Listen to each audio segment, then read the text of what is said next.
Hello and welcome to another edition of Convict Inc. I'm your host, Robert Rosso. And before I go any further, please hit the subscribe button. Thank you to everybody who's subscribing to this channel so far. Got 2 more last night. It means a lot to me, really does. I appreciate it. Please hit the like button if you like the video. If I'm doing something wrong that you think I need to improve on besides some of the speech, and I know I gotta get it worked out. Some things, please let me know. My main concern right now is that the content's okay for you guys. Okay, so anyway, this one is gonna be as promised about Joey Testa. I was looking for some court records that I could not find. And that's mainly because his case is so old. I was looking for some letters that some staff members had wrote for a parole hearing and a compassionate release that he had. Anyway, in my hand is a story that I began to write in 2012. It is 18 pages, no end in sight. I stopped, well, actually it's 2011, so I stopped in 2011. I wrote this when I was in the SHU. It is titled, can you see? Butner prison officials turn to mob hitman, resort to mob tactics by Robert Rosso. I'm not going to read it all. I wanted to. My wife's like, no way, you can't do that. So I'm going to try to hit some of the high points so I can explain what's going on here. Joseph Joey Testa is a 59-year-old Italian serving life without the possibility of parole for organized crime-related charges, including more than a dozen mob hits. Actually, to say that the killings were simply hits is putting it mildly. According to a book featuring Joey, appropriately titled The Murder Machine, Testa and his co-defendant, Anthony Center, would take unsuspecting victims to their favorite haunt, the Gemini Lounge. There, the two would lure their targets into a backroom apartment and perform a ritual that makes the Charles Manson Tate Bianca murders look tame in comparison. After whacking their guests, Joey and Anthony would strip themselves naked, drag the bodies into the bathroom, and drain their blood into the bathtub. Then, with the lust of 2 USDA butchers, and armed with the special gift given to them by one of their favorite sadistic mobster friends, a customary Colts reset, they began hacking away, tossing limbs and other body parts into hefty trash bags. These gruesome acts carried out at this particular location earned the pair a collective name, the Gemini Twins. Now, I was reading Wikipedia a minute ago about the Gemini Twins. It doesn't say that. I think I got this from the book, but anyway, that was years ago. In 2005, while serving time at USP Terre Haute, while serving a life sentence at USP Terre Haute, Joey Testa was diagnosed with stage 4 throat cancer and transferred to the Federal Medical Center in Butner, North Carolina, FMC Butner. For a little more than a year, he underwent intense rounds of chemotherapy and radiations, treatments that proved to be a success. Shortly thereafter, he was transferred down the hill to the Federal Correctional Institution 1, Butner FCI 1, one of 5 facilities within the Butner prison complex. Little side note, Joey's cancer was really bad and he was really lucky to be alive. I think it went stage 4 throat cancer. I know he's got problems tasting, swallowing saliva, and it fried his lip with the radiation. But yeah, he did beat an advanced stage cancer. Okay, let me enter me, so I won't read this part. So, as I've mentioned in other videos, on September the 4th, 2004, I was diagnosed with bladder cancer. My cancer is reoccurring. I still have it to this day. I was at USP Lewisburg at the time, and I was in the leadership position of a gang, and there was a point to where a new AW came in. His name was Associate Warden Estrada. And he felt that I was on some kind of a suicide mission because of my cancer kept reoccurring, or that I lost my mind or something. And I was, and I did. I wouldn't say suicide, but something snapped inside of me. And he wanted me out of that prison. He knew I was having cancer problems, so he got with the doctor and made me a care level 4. It's not supposed to happen, but care level 4 is the worst of the worst. They're dying. You need to be sent to the hospital. It means you're terminal.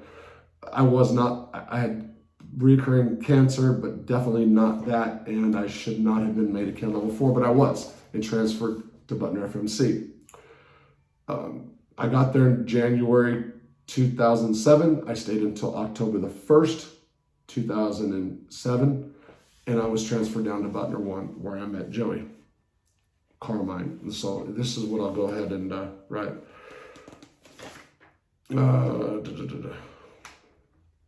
Where was I? No. Oh shoot! Did I just miss that? No way! I just freaked out. Okay, so anyway, where am I at? I was transferred. Okay, so here I am. On October 1st, 2007, I'm so sorry, that was terrible.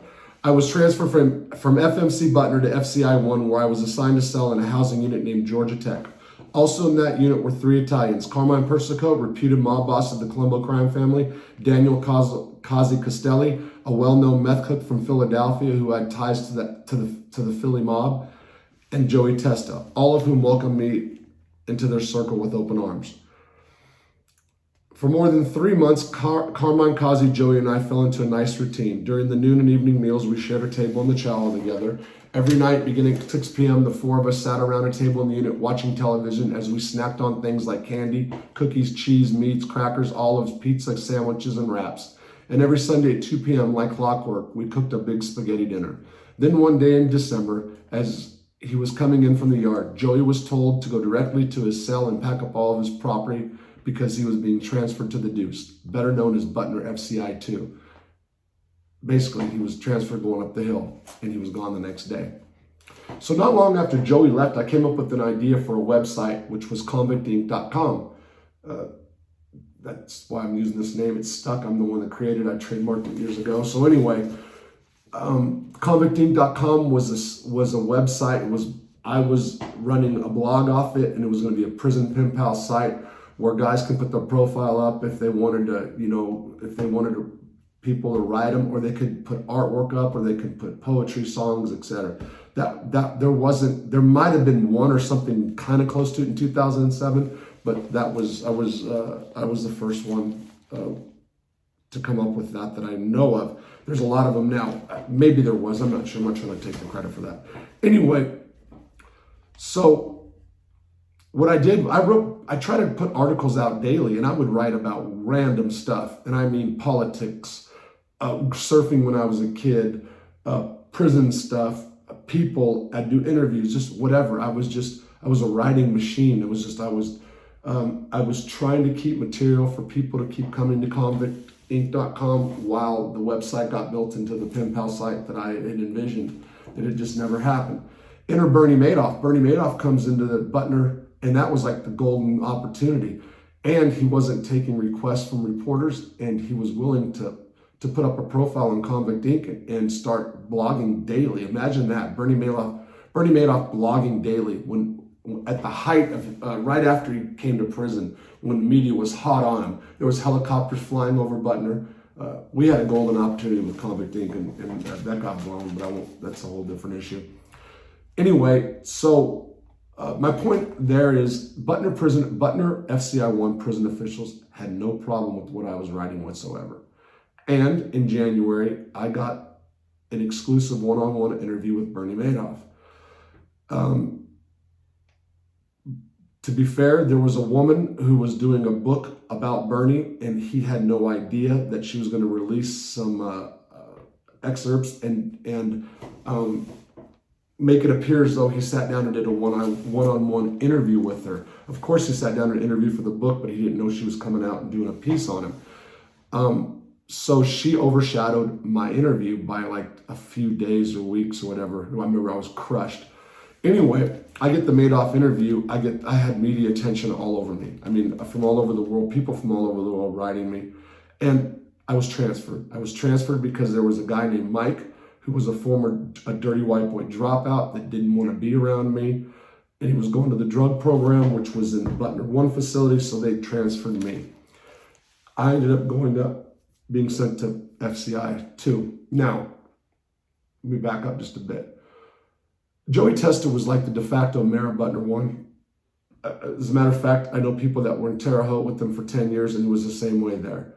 He knows everybody, he talks to everybody, he greets you, he treats people with respect, and he has a real infinity or whatever for staff.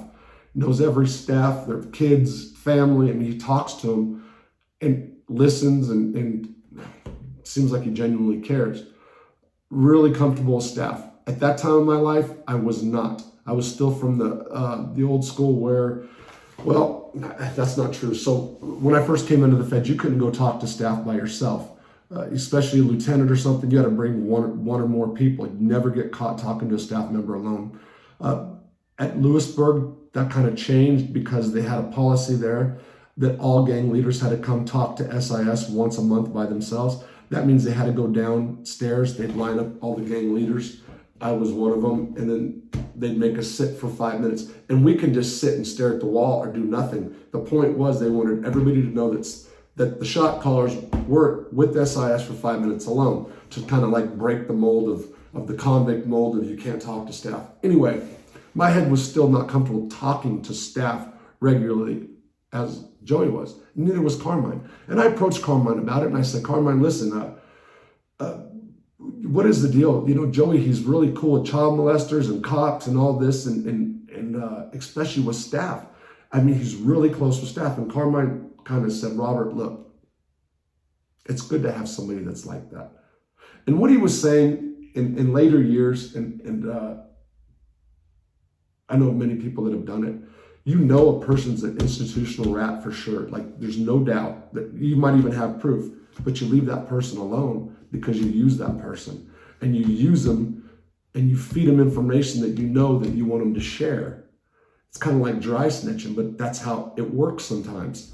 So that's what he was saying. Basically, you know, we've got somebody that's in cool with staff. We get the perks for it, leave it alone. And that's, you know, and I'm going to tell you, so they, at the dinner meals, they would feed everybody and then they'd come get Joey and tell Joey to come get whatever he wanted, and Joey would bring mounds of food back. He can go in first and get whatever. So he had perks in every department, everywhere. Also, the sex offenders and some guys that were, you know, dropouts, cops, etc., didn't want to come around our table because of me. They felt uncomfortable around me. And Joey had a talk with me about it that I wasn't very thrilled about. Having said that, I did become friends with David Mack, who was a former LAPD officer, and we became actually kind of close. He's the guy that people think killed Biggie or Tupac or both or one or the other. Yeah, and Joey introduced me to David Mack. I would not speak to David Mack because I knew who he was and I knew he was a cop.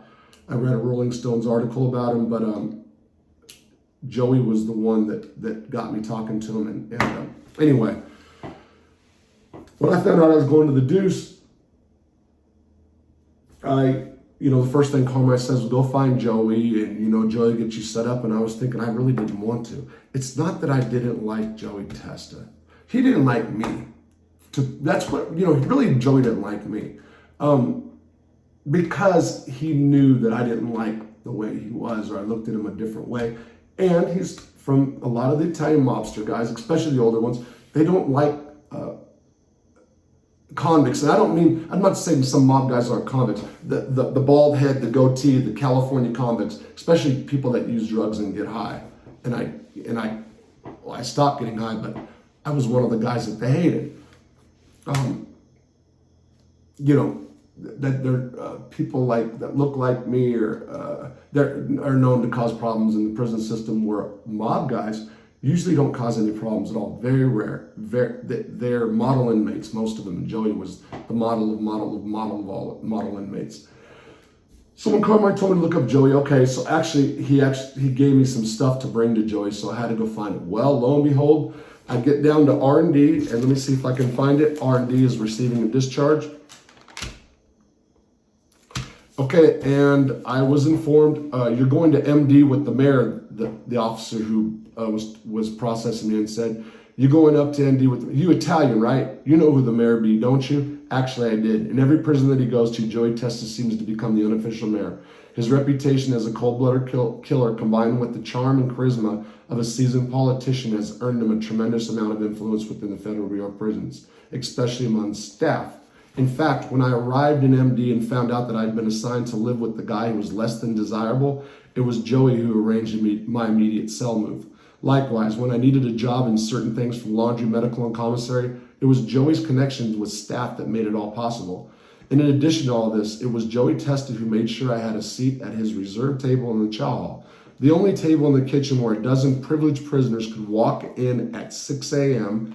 and find cups of milk strategically placed before each seat, as opposed to being part of the unprivileged who have to wait in long milk lines. Not to mention that during every evening meal, an inmate maitre d' of sorts would bring extra food when summoned, as well as collect our trays so we can enjoy an after-dinner cup of coffee and piece of dessert free of clutter.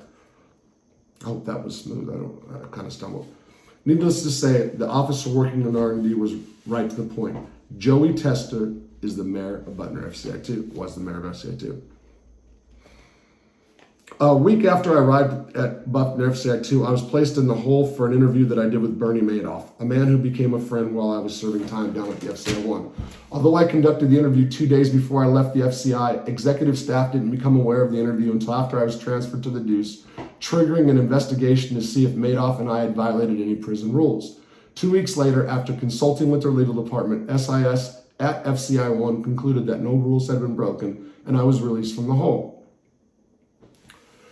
Okay, so after I got out of the hole,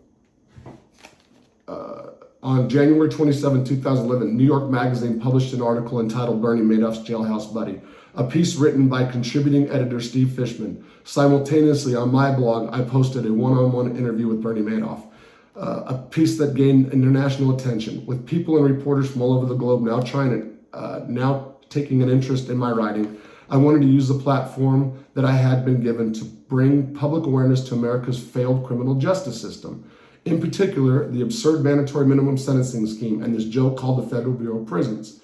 But before I did, I went straight to the SIS Lieutenant Gregory and asked him if there was anything specific that he did not want me to write about. I don't care what you write, Gregory said. Just don't write about the snitches in here.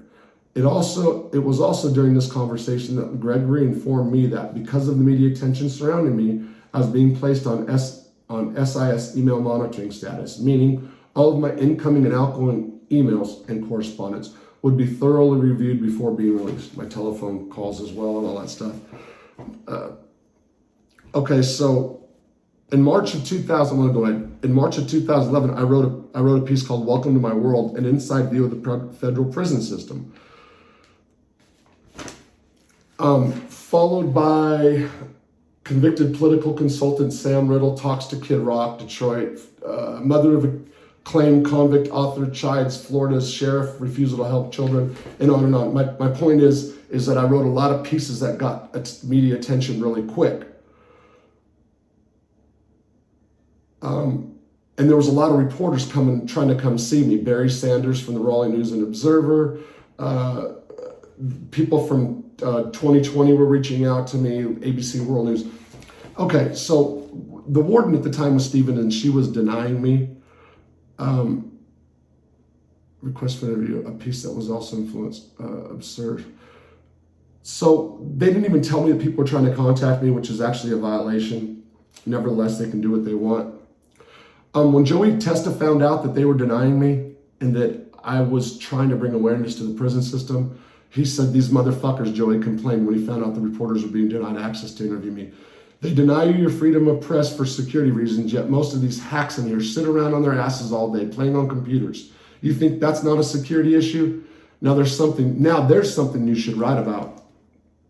Joey then further expanded on the idea. He pointed out how years ago, before each officer station was equipped with computer and internet access, prison guards still did spend a lot of time in the office, but they didn't ignore their duties like so many do today. Simple things such as handing out supplies or unlocking the front door during control movements tend to become burdensome for an officer who is glued to their computer screen. Furthermore, Joey mentioned how interesting it would be if a real reporter were to investigate and see how many inmates had been brutally assaulted or even killed while an officer in the same proximity was browsing the web.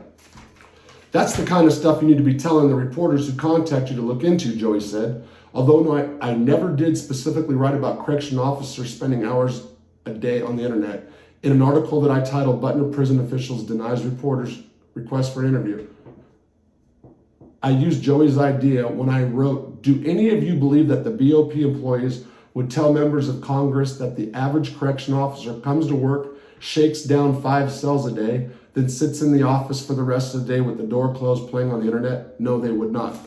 And just to be clear, a lot of correctional staff just stay on the internet. They close their door, and in one way that's good. If you're trying to get high, drink wine, party, that's great. You don't want the staff near you. If you need supplies, if you need some kind of assistance, if you need for the door to be open, it's a bitch, and they get attitudes. And that's what Joey was frustrated about. And that's what he wanted me to write about. He wanted me to write about that. Okay, so let me go on. So, I'm sorry, I'm trying to get to the point. So I was looking for stories to write to keep the blog going, and Joey told me that I needed to write a piece about the illegal aliens doing time inside federal prison. When I told him that I intended to go around the unit interviewing some of the guys who are serving time for illegal reentry, Joey suggested that I speak with the Dominican named Santana. I'll talk to him and let you know what you're doing, Joey said. I bet he'll be more than willing to tell it like it is. And tell it like it is, Santana did. In a story titled Illegal Immigrants in Federal Prison Go on the Record, Santana, I don't know what it says, I'm sorry, said, American prison is sweet, for real. A lot of illegal people think that it's nice in American prisons because in some countries you have to work for food if you want to eat. But in here you don't have to do nothing. We got free TV, free water, free jobs in prison factories if we want to make money for sending home to their family. We got everything. He also added, some Spanish peoples, they know got nothing, so they don't want to leave this place and go back. When I finished writing this story and read Joey what Santana said, Joey commented, I told you he would be a good one to talk to. A couple of days went by and I was sitting on the grass in the yard with a group of guys who started talking about an incident that involved Joey, Testa, and his sidekick, Joe Zack. Joe Zack I had known from Lewisburg. He was from Boston. Some people called him Junkie Joe. But when he was at Butner, he reinvented himself as kind of an Italian mob associate. But people can change, what can I say? And the incident was, there was a guy named Pete who allegedly called Joey a rat. And Joey and Pete went in the cell and beat his ass. Here's what a guy said. I was in the unit when they went into Pete's cell and beat his ass, one of the guys said. Joe even got caught in the unit for being out of bounds and nothing happened to him. Those dudes can do anything they want around here and get away with it. That meant Joey, Testa, and his crew. I was familiar with the incident that they were referring to. And like I said, so what had happened was, it was during closed move, Joey and Joe Zack got into a unit that they didn't belong in, beat the guy up and got caught. Neither one of them went to the hole. Neither one of them got into trouble. Did they go to the hole? Let's see. Assault there and got into a random count, which entails immediate institutional lockdown, generally out of bounds. They did go to segregate. They went to the hole for a couple days and where they were released without a shot. No shot whatsoever, no disciplinary. That's why Pete got his ass beat, the other guy said. He called Junkie Joe and Joey a rat. Personally, I think Pete was right. That's when I cut in. Hold up, I was at Lewisburg with Zach for 4 years and he never had a reputation for being hot.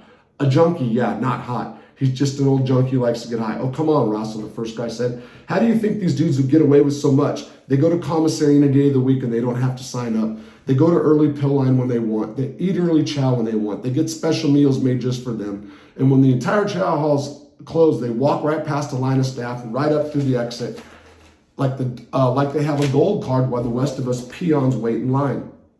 And don't leave out the fact that Joey Testa has a personal relationship with just about every staff member in the joint. The other guy said he's even got SIS in his pocket. And there was the problem.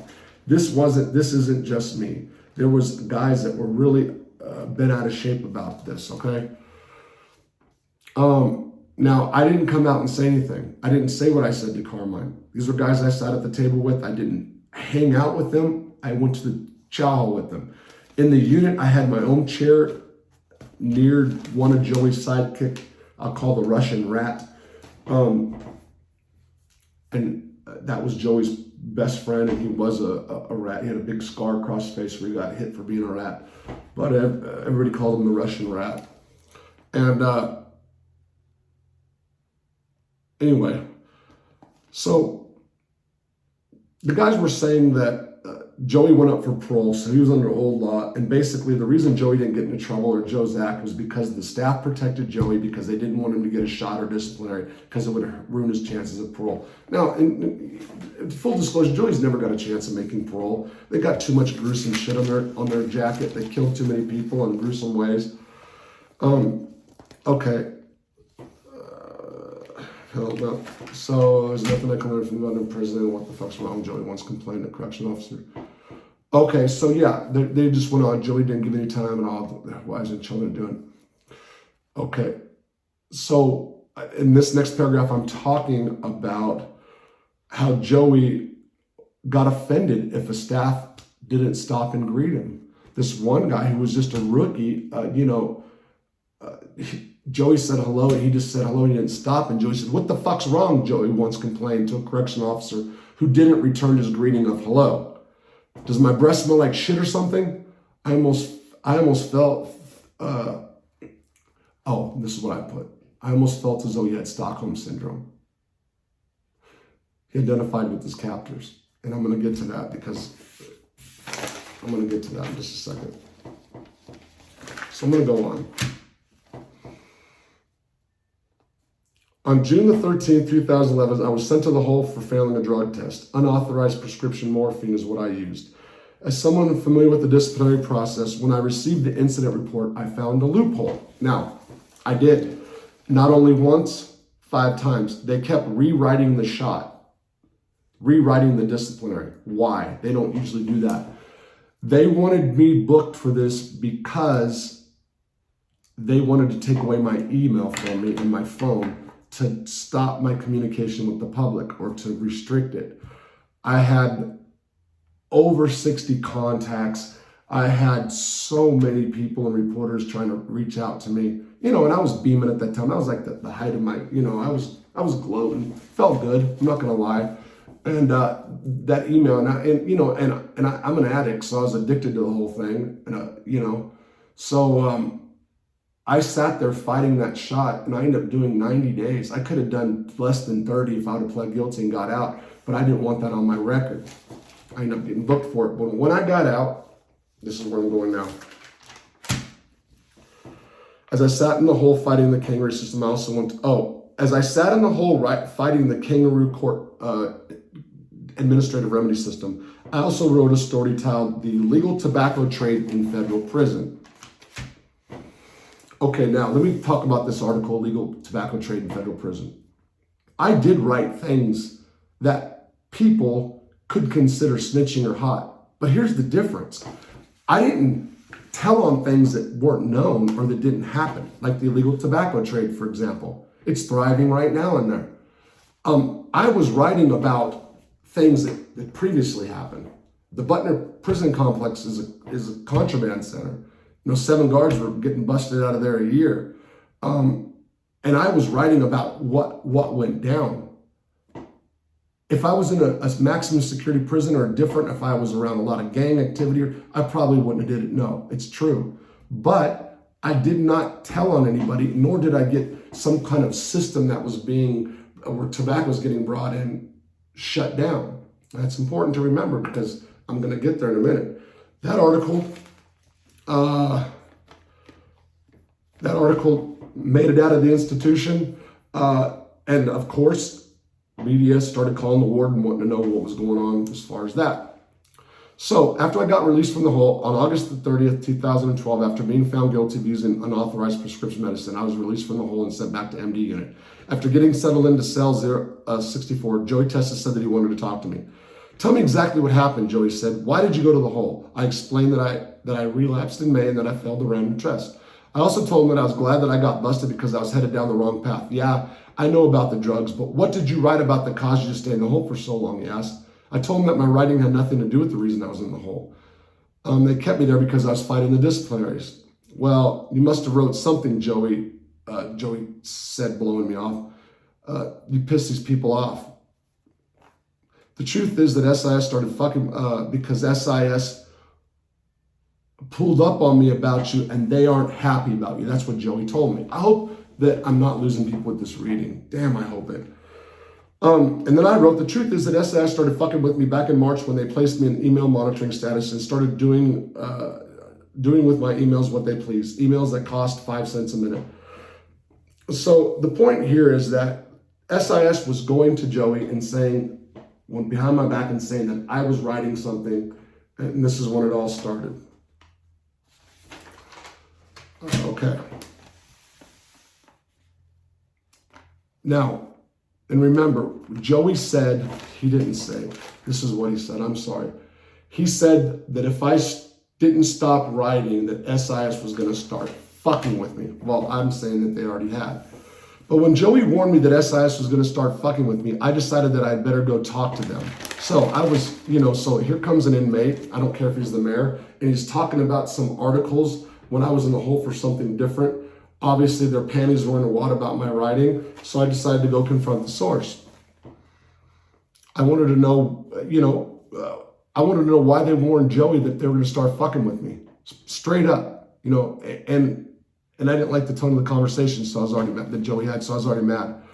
Although I didn't doubt that SIS was pissed off at me about something, I didn't believe that it had anything to do with my writing. Rather, I was pretty sure that it was because I embarrassed one of their officers when I was in the hole fighting the disciplinary process. Now, the SIS officer kept rewriting my shot, and every time he rewrote it, he fucked up. And it was embarrassing for him. And there was staff that were coming to my door telling me how much I was embarrassing this guy. So there was a lot going on besides the articles. So he let it be known that there was a lot of staff members who were upset with me for making people look foolish. That's what I'm talking about. So Lieutenant, I went and confronted him, and he's telling me that a lot of staff were mad at me for making one of his guys look foolish. Okay? I explained to the Lieutenant it was nothing personal. I was simply trying to have my shot expunged based on a procedural and due process violation. And that's exactly what I intended to do. Okay, so I went and talked to SIS. I went and talked to the guy who rewrote the shot. He said he had no ill feelings. He also assured me that there would be no repercussions, and I actually believed him. The next day during the new meal, I was sitting at the Testa table in the chow when Joey, a guy named Jerry Womet. Jerry Womet was from Rhode Island. Some people call him the Frenchman. People called him Wometti, like he was Italian, but he was not. But Jerry, I knew him from Lewisburg, and I was a cellie in the shoe for a while. I also was involved in some contracts, assault stuff with Jerry. That's not important, but I knew Jerry and I liked Jerry. Now, Jerry was Joey's sidekick. The Russian rat was his best one, Joe Zach, and then Jerry Womet. Jerry did his own thing, but he still hung around Joey a lot. He still kept his distance. He was a classy guy. He's dead now. Anyway, I was in the chow hall. I said to Joey, none of these emails were different. Okay, so I was in the chow hall, and I had mentioned to them that I clicked on my computer and a bunch of my emails were deleted. At that time, and I'm done, guys. I'm sorry if I bored you with that. At that time, Joey said, what do you keep expecting? You keep fucking with them. And I said, excuse me? He said, you keep writing bullshit about these people. You keep writing these people. What are you trying to do? And I said, what are you talking about? About this tobacco trade. I said, the tobacco trade? I said, I wrote a fucking article about the tobacco trade, about shit that happened, past tense, stuff that the whole institution knows about already. The public doesn't know about it. Well, actually, they were going to because some of the cops got busted. It was court records, but it was a story. And the tobacco trade, the overarching theme of that article was how stupid taking away cigarettes in the Bureau of Prison was, because they created a thriving black market that more cops participated in. Even though it helped me stop smoking, and I'm glad, it cost the Bureau of Prisons more money because people would smoke cigarettes, run up bills, and they'd check in more frequently than drugs. Tobacco, nicotine in prison can be worse than drugs. That was the point of my article. The illegal tobacco trade in federal prison. If you guys can Google it somewhere on the net, it's out there. You'll see what I'm saying. So that's what it was about. Jerry Wilmette said, Robert, where are you going with this thing? Now, he was siding with Joey on this, and his concern was that I was going to write something and get visitation screwed up. And he was the one that made the most sense, kind of brought me, maybe look at it from a different point. Again, very respectful. I had big respect for Jerry. I don't know how it went down, but all of a sudden, Joey made the comment. We started getting more heated about my writing, and I found out that they called him out of his cell at midnight. And they told him to stop me at all costs. Staff told Joey Testa to stop me from writing, do whatever I had to do. They couldn't stop me because I kept beating them on policy. They tried to get me cut from publication, and I beat them with their own policy. So they wanted him to get somebody to hit me. So it became, it was clear. And I confronted him about it, and he did not deny it. So I said, I made a comment, so you're sticking up for staff, and Joey screamed in the chow hall. Let me tell you something. I'd stick up for staff over 99% of these fucking scumbags in this prison. People all around, you couldn't have heard silence, pin drop. This is during the noon meal. Joey Testa, mobster, major killer, dangerous guy. Look into his eyes, you can see evil. I'm sorry if his family ever sees this, but they know it's true. He's got black eyes, friendly smile, keeps himself clean cut, said that he would stick up for staff over inmates.